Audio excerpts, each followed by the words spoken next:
भगवान कहते हैं कि जो असंतुष्ट है उसे अनेकानेक लोगों का राज्य वैभव सब कुछ मिल जाए फिर भी परेशान रहता है।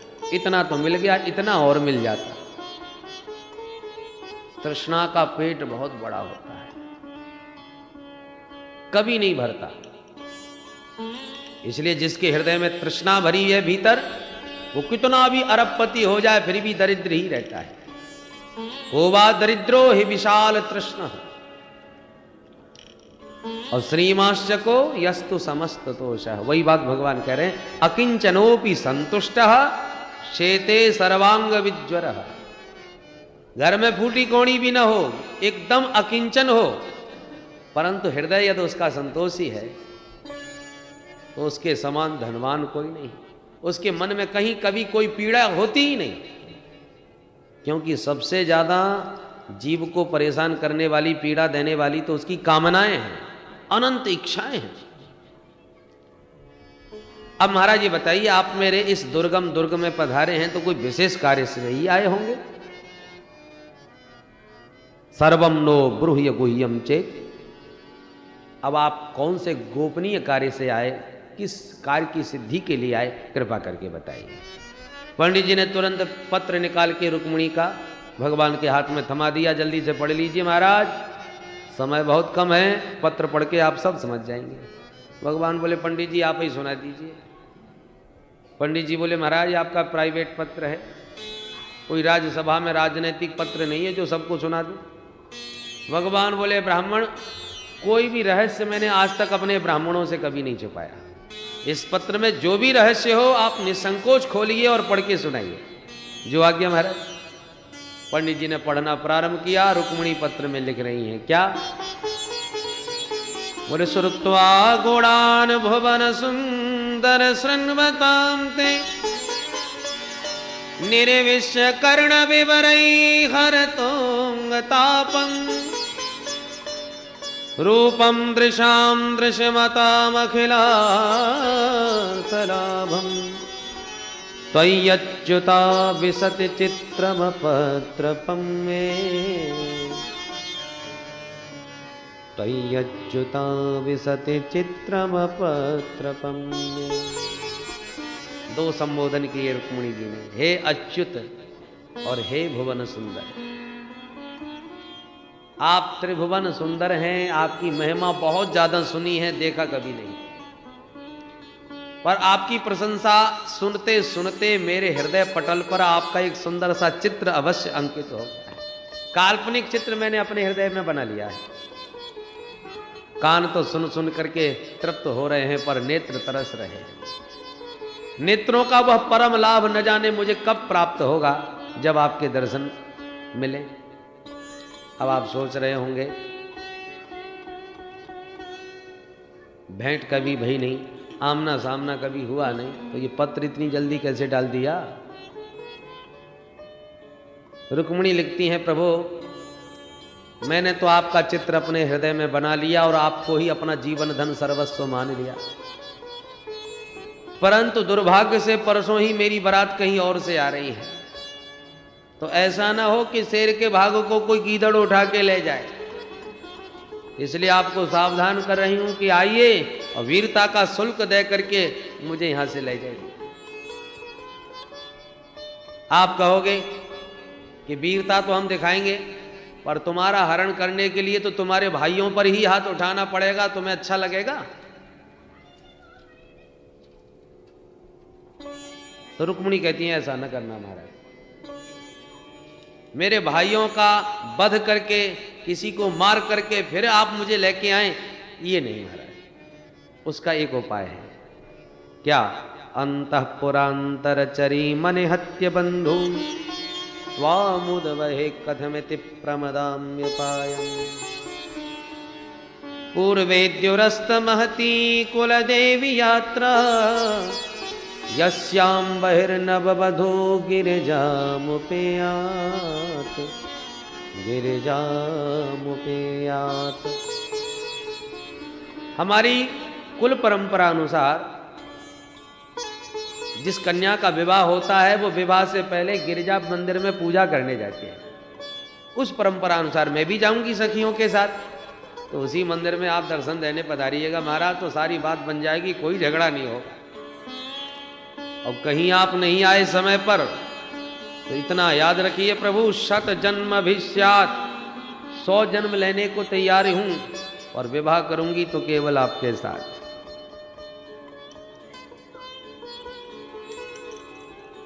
पूरा पत्र ब्राह्मण ने सुना दिया। सुन के भगवान मुस्कुराते हुए बोले, पंडित जी, जो स्थिति रुक्मिणी जी की है ना, ठीक वही स्थिति हमारी भी है। ब्राह्मण चौंके, महाराज आपकी क्या स्थिति है, जो आप अपनी भी सुना दीजिए। भगवान बोले कि संत ब्राह्मणों से, ऋषियों से रुक्मिणी के सौंदर्य की महिमा सुनते सुनते आजकल मैं भी रुक्मिणी के बारे में ही दिन रात सोचता रहता हूँ। अरे पंडित जी, कभी कभी तो रात रात भर नींद नहीं आती, जागरण में ही बीत जाती है।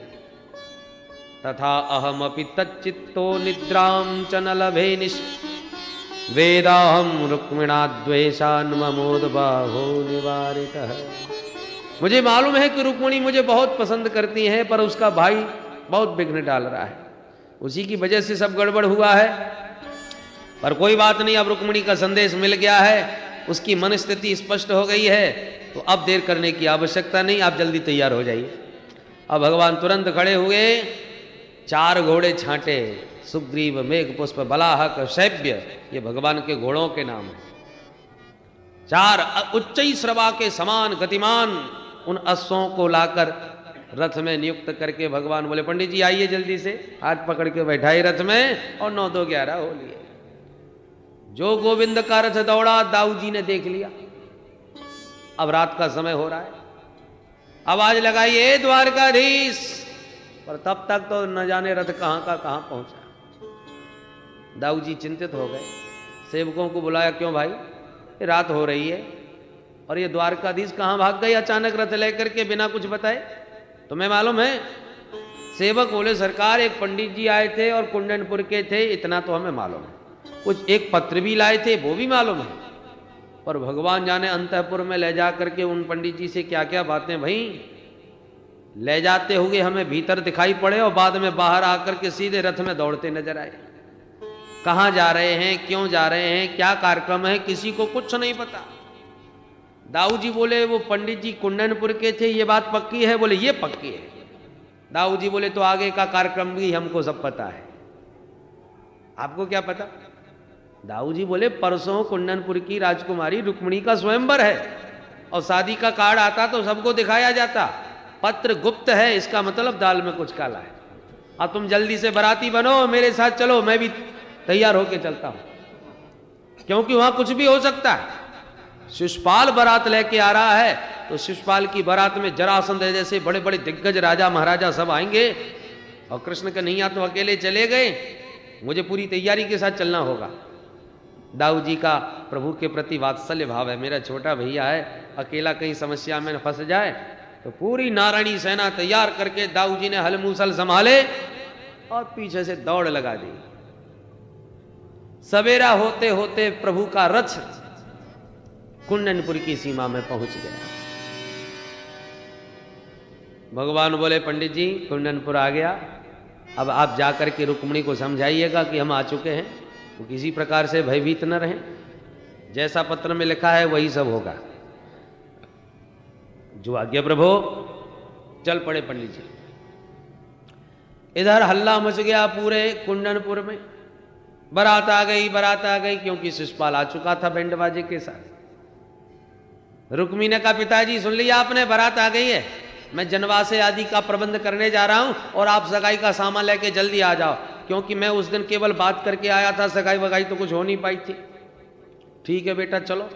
अब आधुनिक तरीके का विवाह हो रहा है कि जब बारात आ गई तब सगाई चढ़ाई जा रही है। तो भीष्मक जी सगाई का सामान तैयार करके ले जाने लगे। अब रुक्मिणी का एक एक क्षण युग के समान बीत रहा है। हे भगवान, इधर बारात भी आ गई और उधर द्वारकाधीश का कुछ पता नहीं चल रहा, पंडित जी भी अभी तक नहीं लौटे, न जाने क्या हो रहा होगा, पहुंच भी पाए होंगे वहां पर कि नहीं। बेचारी रुक्मिणी जी हाथ जोड़ के भोले बाबा को याद कर रही हैं, भोलेनाथ बहुत सोमवार के व्रत किए तुम्हारे, आज मुझे तुम्हारे व्रत अनुष्ठानों का पूरा फल चाहिए। आज सबके सब देवता मेरे विपरीत क्यों हो रहे हैं? दुर्भगायान में धाता नानकुलो महेश्वर देवी वा विमुखा गौरी रुद्राणी गिरिजा सखी। हे मातेश्वरी, हे गिरिजा मैया, हे रुद्राणी, हे भवानी, आपकी भी तो मैंने बहुत सेवा की है। आज मुझे समस्त अपने व्रत अनुष्ठानों का फल चाहिए। देवी देवता याद कर रही थी भगवती रुक्मिणी के अचानक बाएं अंग भड़कने लगे। ओहो, ये तो शुभ शकुन हो रहा है। वाम ऊरुर भुजो नेत्रम अस्फुरन प्रिय भाषिण। शुभ संकेत मिलने लगे रुक्मिणी जी को कि अचानक सामने से आते पंडित जी भी दिखाई पड़ गए। मंद मंद मुस्कुराते, झंडा घुमाते, झूमते चले आ रहे थे और आने वाले की चाल चेहरा से ही पता चल जाता है कि बना के आ रहा है कि बिगाड़ के। काम बिगड़ जाए ना तो लटका हुआ चेहरा अलग समझ में आता है। तो रुक्मिणी जी तो देखते ही प्रमुदित हो गई, लगता है काम बन गया। पंडित जी बड़े प्रसन्न नजर आ रहे हैं। दौड़ करके आके ब्राह्मण को किया प्रणाम। महाराज जल्दी बताइए क्या समाचार लाए हो? ब्राह्मण बोले बिटिया समाचार तो उन्होंने कुछ भी नहीं दिया। हे भगवान, तो फिर आपने क्या किया प्रभु? ब्राह्मण ने कहा बिटिया घबराना मत, तुमने जिसे समाचार भेजा था मैं तो उसी के साथ आया हूं, अर्थात वो तुम्हारी प्रतीक्षा में है मंदिर में। अब तो रुक्मिणी के आनंद का पारावार नहीं रहा। अत्यंत गदगद होकर के ब्राह्मण के चरणों में किया प्रणाम।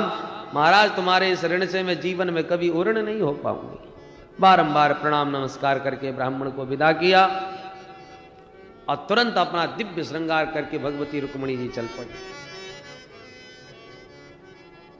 मंदिर की तरफ रुक्मिणी जा रही थी सखियों के साथ और उधर भीष्मक जी जा रहे थे सगाई का सामान लेके जनमासे की ओर। कि रास्ते में किसी ने खबर कर दी, अरे महाराज मालूम अपने नगर के बाहर द्वारकाधीश कृष्ण खड़े हैं। क्या कहा? द्वारकाधीश कृष्ण? ओहो, तब तो हम पहले उन्हीं का स्वागत करेंगे, उनसे पहले मिलेंगे, उस बाकी का काम सब बाद में होगा। चलिए चलिए। अब भीष्मक जी का अचानक रास्ते में ही कार्यक्रम बदल गया और जो द्वारकाधीश को देखा सो द्रवित होकर दौड़े, आओ आओ सरकार, स्वागत है आपका, मैं तो धन्य हो गया, ऐसी शुभ पावन घड़ी में आप पधारे। बार बार जब भगवान का स्वागत करने लगे तो सगाई का सामान लिए सिर पर जो सेवक चले जा रहे थे उन्होंने समझा दूल्हा सरकार निश्चित यही है। तभी तो महाराज इतना गदगद होकर स्वागत कर रहे हैं। तो सगाई का एक एक करके सब सामान द्वारकाधीश के चरणों में चढ़ाना प्रारंभ कर दिया। सगाई चढ़नी थी शिशुपाल की, पर चढ़ गई गोपाल की। भगवान भी मुस्कुरा के बोले महाराज ये सब करने की क्या आवश्यकता थी? अब भीष्मक जी को लगा गड़बड़ तो हो ही गई। हाथ जोड़ के बोले अरे सरकार, मैंने तो जैसे ही सुना कि आप पधारे हो बस मेरी खुशी का तो पारावार नहीं रहा। मैं आपका भला क्या स्वागत कर सकता हूं? आइए आइए, पहले मेरे घर चलिए महाराज। आज ही बिटिया का विवाह कैसी शुभ घड़ी में आप आए। भगवान बोले वैसे आज हम बहुत जल्दी में हैं, पर भी तुम्हारा प्रेम देख करके, स्नेह देख करके मना भी नहीं करते बनता। चलो चले चलते। हाथ पकड़ के अपने रथ में बैठा के भीष्मक जी गदगद होकर के प्रभु द्वारकाधीश को अपने नगर में लाए। अब नगर में तो हल्ला पहले ही से मचा हुआ था कि बारात आ गई, बारात आ गई। भीष्मक महाराज के रथ में जब द्वारकाधीश का दर्शन किया नगर वासियों ने गदगद हो गए। ओहो, रुक्मिणी के भाग्य खुल गए, देखो कितना सुंदर दूल्हा है। भाई आए नगर में, कुंडनपुर में इतना सुंदर दूल्हा आज तक कभी ना आया। जो देखे वही गदगद हो जाए। अब भीष्मक जी सुन सुन के परेशान, बड़ा गड़बड़ हो रहा है भाई। सोच कुछ रहे थे, हो कुछ रहा है। अब किस किस का मुंह बंद करें, किस किस को समझावे। एक सेवक को बुला के कहा इसको समझाओ, ये क्या बकवास कर रहे हैं लोग, लोगों को भ्रम हो रहा है। सेवक ने देवियों को जाके समझाया, ये देवियों पागल हो गई हो, ये हमारे मेहमान द्वारकाधीश कृष्ण हैं, दूल्हा सरकार नहीं है। दूल्हा सरकार जनवासे में ही सो रहे हैं अभी। जब ये समाचार मिला तो सब बेचारियां जितनी भी देवियां थी सब उदास हो गए। एक बोली, हे भगवान, हम तो सोच रही थी कुंडनपुर के भाग्य खुल गए जो इतना सुंदर दूल्हा मिला, और भगवान जाने रुक्मिणी के भाग्य में कौन सा दूल्हा है, यहां से सुंदर तो कोई हो ही ना सके। एक बुढ़िया तो बोली, हे भगवान, आज तक मैंने जीवन में जितने पुण्य किए हों उसका एक ही फल मांगूंगी कि मेरी बिटिया राजकुमारी रुक्मिणी को यही वर मिले। अस्यैव भार्या भवितुम रुक्मिणी अर्हति न परा। देवी देवता जितने भी नर नारी हैं नगर के, वो सब अपने अपने सुकृत मनाने लगे कि हमारी राजकुमारी को यही वर मिले, जो देखे वो निहाल हो जाए। अब भगवान को लगा कि रुक्मिणी उधर मंदिर में पहुंच रही होंगी, हमको बहुत विलंब हो रहा है, तो दर्शन करते घूमते घूमते नगर में बोले, बस महाराज अब हमारी हाजिरी इतना ही स्वीकार कर लो, हम जल्दी में हैं, अब आज्ञा चाहिए। अरे महाराज, शादी में पूर्णतः सम्मिलित होके जाते तो बड़ी खुशी होती। भगवान बोले, देखो महाराज, आपने कोई चिट्ठी तो हमको भेजी नहीं थी, वो तो अचानक हम यहाँ से निकल रहे थे तो देवी माँ का दर्शन किया, साथ साथ में आप सबका भी दर्शन हो गया, अतः हमारी इतनी ही हाजिरी स्वीकार कर लो। क्योंकि मैं विलंब से घर पहुंचा तो मेरे बड़े भैया बहुत नाराज होंगे, उनको बड़ी मेरी चिंता रहती है, वो अभी भी मुझे छोटा बच्चा ही समझते हैं, इसलिए विलंब नहीं होना चाहिए। भीष्मक जी ने मन में सोचा, रोकना ज्यादा ठीक भी नहीं है, मेरा बेटा बहुत नालायक है, न जाने कैसा उल्टा उटपटांग कोई व्यवहार करेगा तो बात बिगड़ जाएगी, इसलिए अच्छा यही है कि राजी राजी इनको विदा कर ही रहना चाहिए, रोकने का ज्यादा दुराग्रह न करते हुए। भीष्मक जी ने कहा, बस महाराज ऐसी कृपा दृष्टि आपकी बनी रहे, जैसे आज अचानक आपने कृपा करी, बस मैं तो इसी से कृतार्थ हो गया, ऐसी कृपा बनी रहे। भगवान हंस के बोले, चिंता न करो, भगवान ने चाहा तो आना जाना हमेशा ही बना रहेगा। और यों कह के भगवान तो अपने रथ में बैठ के चल दिए। उधर भगवती रुक्मिणी जब सखियों के साथ मंदिर में पहुंची तो ये समाचार शिशुपाल तक पहुंच गया। उनके गुप्तचरों ने कह दिया, महाराज तुम यहां दूल्हा बने बैठे हो, हम अभी नगर भ्रमण करके लौटे हैं, वहां नगर में सब नर नारी वो द्वारकाधीश कृष्ण को ही दूल्हा समझ करके स्वागत कर रहे हैं। क्या कहा कृष्ण? बोले हाँ, जरासंध बारात में आया था, उसका माथा खराब हो गया। शिशुपाल, तुम्हारी शादी में ये कृष्ण कहां से आ गया? अरे कृष्ण बलराम को तो मैंने पहाड़ में आग लगा के भस्म कर दिया था, फिर वो यहां भूत बन के कहां से आ गया? और यह सचमुच तुम्हारे विवाह में श्री कृष्ण आया है तो समझ लो दाल में कुछ काला है। यह कृष्ण कन्हैया बड़ा खतरनाक है। शिशुपाल बोला, तुम तिल को पहाड़ बना रहे हो, अरे आया है तो आने दीजिए, आप अचानक उसके नाम से इतने घबरा क्यों गए? वो गमार ग्वाला हमारा क्या बिगाड़ लेगा? जरासंध बोले, मित्र यही गलती मैंने भी पहले करी थी, मैं भी उसे गमार ग्वाला ही समझता रहता था, पर जब 17 बार बुरी तरह उसने मुझे मारा और भगाया तब मेरी समझ में आया कि वो केवल ग्वाला नहीं है, वो बहुत खतरनाक है। इसलिए तुम्हें सावधान कर रहा हूं, तुम भी ग्वाला समझने की गलती न समझ कर बैठना। बहुत होशियार है, बहुत नटखट है, बहुत बलशाली है। शिशुपाल बोले, तुम खामखा हमको डरा रहे हो। बाराती सब खड़े होके बोले, महाराज आपको किसी प्रकार से चिंता करने की आवश्यकता नहीं, हम केवल बारात के लड्डू खाने नहीं आए, पूरी तैयारी के साथ आए हैं, बोलो क्या आज्ञा है?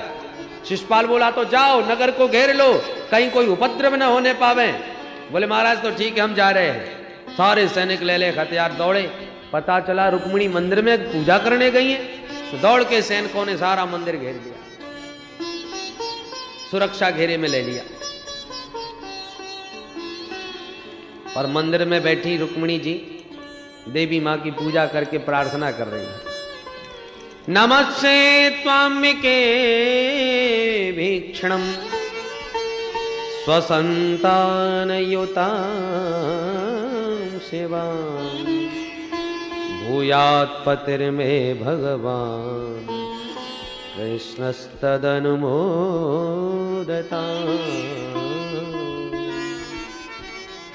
हे मातेश्वरी, श्री द्वारकाधीश कृष्ण ही मुझे पति रूप में प्राप्त हो, ऐसा आशीर्वाद दीजिए। देवी मैया प्रसन्न हो गई और रुक्मिणी जी को आशीर्वाद दे दिया। मनुजाहि राज्य मिलहि सोबर सहज सुंदर साबरो। मनुजाहि राज्य हो मिलहि सोबर सहज सुंदर साबरो। करुणा निधान सुजानशील स्नेह जानत राबरो। करुणा निधान सुजानशील स्नेह जानत राबरो। मन जा। मैया का आशीर्वाद लेके रुक्मिणी जी भगवान की सांवली सलोनी सूरत को हृदय में विराजमान किए। जब बाहर निकली तो बाहर निकलते देखा विशाल सैन्य समुदाय खड़ा हुआ है। रुक्मिणी तो घबरा गई, हे भगवान, मैंने तो पत्र में लिखा था कोई नहीं होगा मंदिर में, यहां तो इतनी बड़ी सेना खड़ी नजर आ रही है, अब क्या होगा? और इस विशाल सेना में मेरे द्वारकाधीश कौन से कहां खड़े हैं, कहां कैसे हैं, मैंने तो आज से पहले देखा भी नहीं है, पहचानना बड़ा मुश्किल होगा। पर इतना विश्वास है वो लाखों में एक हैं, अलग समझ में आ जाएंगे। पर हैं कहां? रुक्मिणी अति मंथर गति से आगे बढ़ती जा रही हैं और अपनी चंचल चपल आंखों से चारों तरफ दृष्टि घुमा के देख रही हैं कि कहां हैं मेरे प्यारे। सैनिकों ने जब रुक्मिणी के सौंदर्य को देखा तो सब मोहित हो गए। कोई कहता वाह, इनकी चाल देखो कितनी गजब की है। कोई कहता है आह, इनके विशाल बाल देखो कैसे लहरा रहे हैं। कोई कहता ओहो, हृदय का हार देखो कैसा जगमगा रहा है। सैनिक सब रुक्मिणी के सौंदर्य का वर्णन किए जा रहे हैं और भगवान सावधान है ले जाने के लिए। तो सैनिकों के बगल में आके खड़े हो गए और सैनिकों की दृष्टि रुक्मिणी जी पर। रुक्मिणी की दृष्टि घूम रही है द्वारकाधीश को ढूंढती हुई। हर सैनिक को ध्यान से देखती हैं, क्या ये हैं? पर जिस पर रुक्मिणी की दृष्टि थोड़ी भी ठहर जाती है वही समझता है कि हम भी बड़े खूबसूरत हैं, धन्य हो जाता है, रहे सहे होश बेचारे के उड़ जाते हैं। घूमती हुई दृष्टि जैसे ही द्वारकाधीश के ऊपर पड़ी, आंखें चार भई। भगवान ने हाथ हिला के कहा घबराओ मत, हम ही हैं। मंद मंद मुस्कुराते माधव को हाथ हिलाते देखा सो रुक्मिणी के आनंद का पारावार नहीं रहा। एक दृष्टि में पहचान गई, मुख पर मुस्कान छा गई। और जब रुक्मिणी की मुस्कान को सैनिकों ने देखा तो रहे सहे होश भी उनके उड़ गए और भगवान सबके बीच में से आगे बढ़े, रुक्मिणी का हाथ भी पकड़ लिए और अपने रथ की ओर बढ़ते चले गए। सैनिक देखे जा रहे, वाह गजब की जोड़ी है भैया, ऐसी प्यारी झांकी जीवन में पहली बार देखी। किसी को ये होश ही नहीं कि हो क्या रहा, ऐसी मोहिनी भगवान ने डाली और हाथ पकड़ के अपने रथ में भी बैठा लिए। सैनिक देखे जा रहे, वाह, अरे रथ देखो कितना गजब का है, पूरा सोने का है। दूसरा बोला पागल, सोने के रथ तो और भी हो सकते हैं, घोड़े नहीं देख रहा कितने गजब के हैं, कान कैसे खड़े हैं, उच्च श्रवा जैसे हैं। भगवान स्वयं बैठ गए, रुक्मिणी को बैठा लिए और जो चाबुक चलाया, घोड़े तो हवा में बात करते उड़ते चले गए। सैनिक बोले देखो देखो घोड़े कैसे दौड़ रहे हैं, क्या हवा में बातें कर रहे हैं। दूर तक रथ चला गया, तब होश आया, चोरे अपन काय को ठाड़े, काय के लिए आए। एक बोला अरे याद आया, महाराज ने किसी काम से भेजा था। क्या काम था? रुक्मिणी की रखवाली। हाँ हाँ, तो कहाँ है रुक्मिणी? सखियां जो खड़ी थी वो हंस के बोली तुम सब भांग पी के आए हो का? रुक्मिणी तो वो गई रथ में बैठ के, अरे राम राम, लेगो लेगो, पकड़ो पकड़ो, भागो भागो। जैसे ही दौड़ लगाई और चिल्लाना प्रारंभ किया, हे भगोड़े कहां भागता है, तेरे अंदर थोड़ा भी क्षत्रियत्व है तो कृष्ण हमसे युद्ध कर। बार बार जब युद्ध की चुनौती देने लगे तो भगवान ने रथ को मोड़ दिया और युद्ध के लिए भगवान खड़े हो गए। जैसे युद्ध के लिए भगवान खड़े हुए, सैनिकों ने घेराबंदी प्रारंभ कर दी। घेर लो, भागने ना पावे, आज जिंदा नहीं जाएगा यहां से, क्योंकि आज अकेला फंस गया चंगुल में। यदि डर लगता है तो इसके बड़े भैया का, वो मूसल वाले का, वो बहुत खतरनाक है। आज ये बंसी वाला अकेला फंस गया, इसलिए बच के न जाए। घेराबंदी कर रहे थे। अचानक जोर से आवाज सुनाई पड़ी, बोल द्वारकाधीश की जय। भगवान ने चौंक करके पीछे मुड़ के देखा, ये हमारी जय किसने बोली भाई? जो पीछे मुड़ के देखा सो दाऊ जी महाराज हल मूसल ताने पूरी नारायणी सेना के साथ दौड़े भागे चले आ रहे हैं। अरे दाऊ भैया आ गए। निकट आती भगवान ने किया प्रणाम, दाऊ भैया प्रणाम। दाऊ जी बोले, लाला आशीर्वाद इकट्ठो बहू रानी के साथ घर में ही जाके मिलेगा, तू चल घर में लेके बहू है, मैं इनको स्वागत करके अब हाल ही लौट के आऊं। भगवान तो रुक्मिणी जी के साथ तुरंत 9-2-11 हो गए और दाऊ जी ने जो सैनिकों को हल मूसल निकाल के दिखाया, सैनिकों के तो देखते ही पसीना छूट गए। हे भगवान, ऐन वक्त पर ये मूसल वालों कहां से आ गया? तुरंत भागे सैनिक आकर के जनवासे में शिशुपाल के सामने रोते, बोले सरकार सब गड़बड़ हो गया। क्या हुआ? बोले महाराज क्या बताएं, आपकी होने वाली देवी जी भाग गई। क्या कहा? किसके साथ?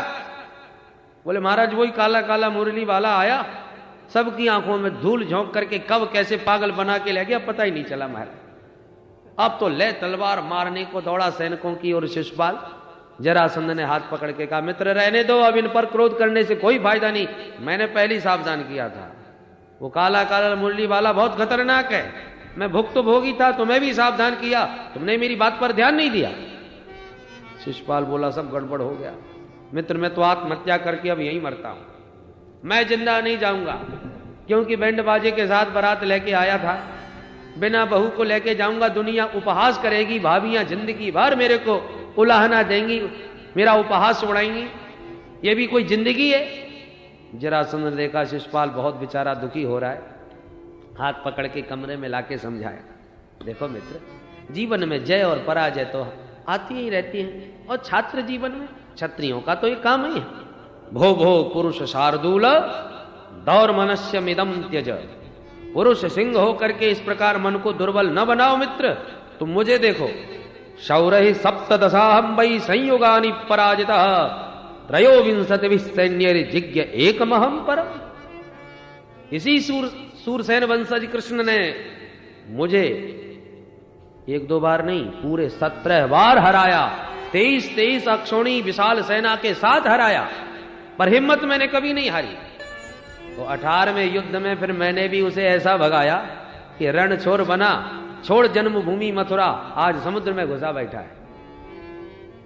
तो मैंने इतनी बार पराजय का मुख देखा फिर भी हिम्मत नहीं हारी, और एक तू है जो पहली बार पराजय पाते ही आत्महत्या तक की बात सोचने लगा, कैसा वीर है। तब शिशुपाल को शांति मिली कि हमसे भी बड़े बड़े बेशरम पड़े हैं, तो हम काहे क्यों मरे? हमारा मित्र 17 बार हारा बैठा है, हम तो आज पहली बार ही हारे हैं। बेचारे को बड़ी हिम्मत आएगी। दुल्हन के डोले में स्वयं बैठ गया और रोता रोता अपने घर मुंह छुपा के गया, और तब से शिशुपाल कट्टर दुश्मन भगवान का बन गया। जब तक दिन भर में 100 गाली ना सुना दे इसका भोजन ही हजम नहीं होता, इतना दुश्मन भगवान का बन बैठा। परंतु जब रुक्मिणी जी के बड़े भाई रुक्मी को समाचार मिला कि मेरी बहन का हरण करके कृष्ण ले गया, तब तो उसे बड़ा क्रोध आया और उसने पूरी सेना के बीच, अपने परिजनों के बीच अस्त्र उठा के प्रतिज्ञा करी, अहत्वा समरे कृष्णम अप्रत्युहे च रुक्मिणीम कुंडिनम न प्रवेक्षामि सत्यमेतद् ब्रवीमि वह। यह मेरी सत्य प्रतिज्ञा है, मैं कृष्ण को मार के अपनी बहन को यदि वापस लौटा के नहीं लाया तो इस कुंडनपुर में कभी प्रवेश नहीं करूंगा, मैं कुंडनपुर वासियों को मुंह नहीं दिखाऊंगा। प्रतिज्ञा करके चल पड़ा और भगवान का रथ रास्ते में पकड़ लिया। जो लड़ने की चुनौती दी तो भगवान ने भी युद्ध प्रारंभ कर दिया। रुक्मिणी घबरा गई, हे भगवान ये क्या गड़बड़ हो गया, एक तरफ भैया एक तरफ पतिदेव, भयंकर युद्ध, रुक्मिणी क्या करे। परंतु जब सब रथ घोड़े समाप्त कर दिए रुक्मी के, निहत्ता रुक्मी खड़ा रह गया, कोई हथियार हाथ में नहीं। तब भगवान ने तलवार निकाली चमचमाती, तलवार निकालते देखती रुक्मिणी घबरा गई, चरण पकड़ लिए प्रभु के रथ में।